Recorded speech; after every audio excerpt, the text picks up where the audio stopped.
Hi guys, this is N R Rahi here. आज की video में हम सीखेंगे वॉइस। जी हाँ, वॉइस कितनी प्रकार की होती हैं, वॉइस क्या है, वॉइस किस टेंस का बनता है, वॉइस में सब्जेक्ट का क्या रोल होता है, वॉइस में ऑब्जेक्ट क्या होता है, वॉइस में क्रियाएं क्या होती हैं, यानी कि कंप्लीट नॉलेज आपको इस वीडियो में मिलेगा।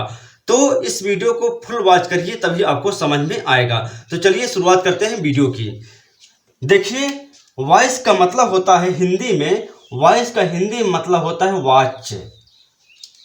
और वॉइस दो प्रकार की होती हैं, एक एक्टिव वॉइस और दूसरी पैसिव वॉइस। एक्टिव वॉइस का मतलब होता है कृतवाच्य, यानी कर्ता यानी सब्जेक्ट वाला वाक्य, जिसमें सब्जेक्ट मेन होता है, वो हमारा होता है एक्टिव वॉइस। पैसिव वॉइस का मतलब होता है कर्मवाच्य, यानी कि ऑब्जेक्ट वाला वाक्य। अब चलिए समझते हैं थोड़ा डिटेल में अच्छे से एक्टिव वॉइस के बारे में। एक्टिव वॉइस का मतलब होता है कि लिखा है कि इसमें कर्ता प्रधान होता है, यानी कि जो सब्जेक्ट होता है ये मेन होता है एक्टिव वॉइस में। जैसे यहाँ पर एग्जांपल के तौर पर लिखा हुआ है कि रवि हिंदी पढ़ाता है। इस टेंस में सब्जेक्ट क्या है, रवि है, हिंदी ऑब्जेक्ट है और पढ़ाता क्या है, वर्ब है।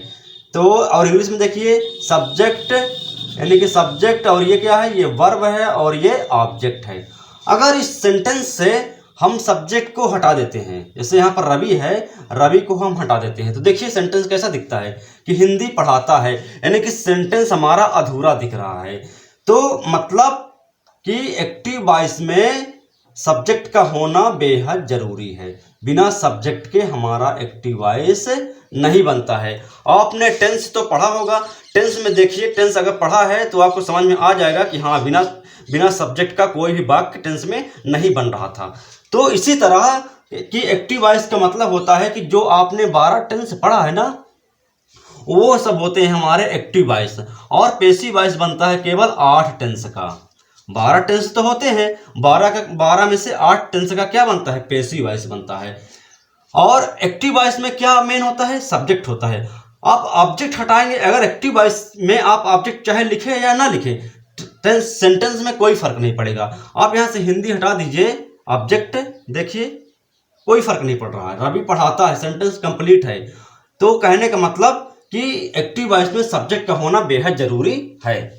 चलिए अब बात कर लेते हैं पैसिव वॉइस के बारे में। देखिए पैसिव वॉइस क्या होता है, इसमें कर्म प्रधान होता है, यानी कि ऑब्जेक्ट मेन होता है। पैसिव वॉइस में ऑब्जेक्ट मेन होता है। पैसिव वॉइस में आप सब्जेक्ट रखें या ना रखें, पैसिव वॉइस को कोई फर्क नहीं पड़ता है।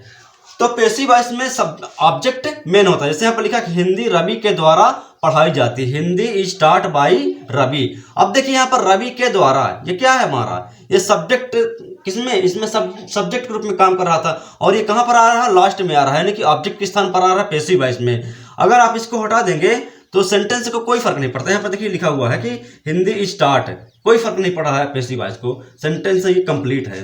रवि के द्वारा लिखें या ना लिखें कोई फर्क नहीं पड़ता, हिंदी पढ़ाई जाती है, सेंटेंस ये कंप्लीट है।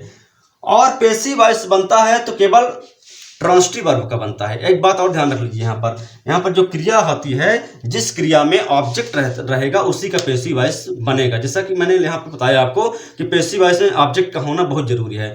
तो ट्रांसिटिव वर्ब जो होती हैं उसका पैसिव वॉइस बनता है और इंट्रांसिटिव वर्ब का पैसिव वॉइस नहीं बनता है। अब ये ट्रांसिटिव वर्ब क्या है, इंट्रांसिटिव वर्ब क्या है, चलिए मैं आपको इसके बारे में बता देता हूँ।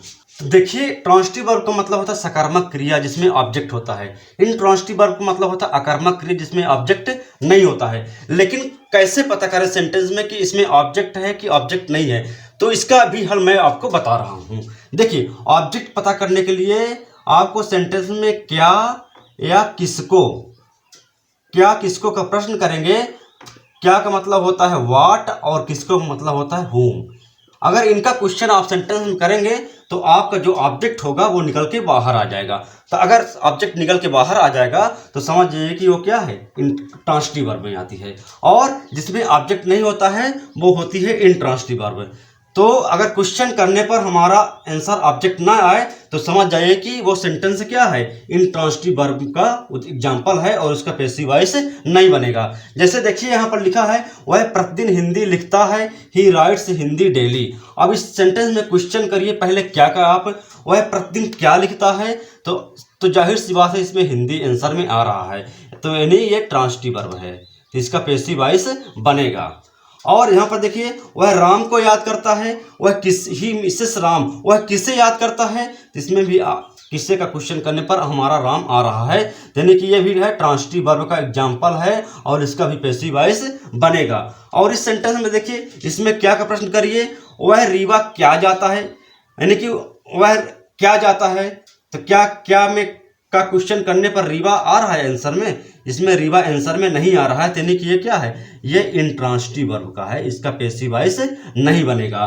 तो क्या और किसको का प्रश्न करने पर जो आंसर में आता है वही हमारा होता है ऑब्जेक्ट, और इसको समझना बेहद जरूरी है। अगर आप नहीं समझेंगे तो आप कंफ्यूज हो जाएंगे कि ऑब्जेक्ट किधर है, कैसे पैसिव वॉइस बनाएं। पैसिव वॉइस में ऑब्जेक्ट मेन होता है, तो इसको समझना बेहद जरूरी है। तो ऑब्जेक्ट पता करने के लिए क्या और किसको का प्रश्न करिए सेंटेंस में, तो आप जो बाहर आएगा, जो आंसर में आएगा वही होता है ऑब्जेक्ट, और पैसिव वॉइस में उसी को लिखना होता है सबसे पहले। तो आई होप आपको इस समझ में आ गया होगा। चलिए अब बात करते हैं प्रोनाउन बदलने के नियम, यानी कि पैसिव वॉइस में प्रोनाउन कैसे बदलता है। सब्जेक्ट और ऑब्जेक्ट।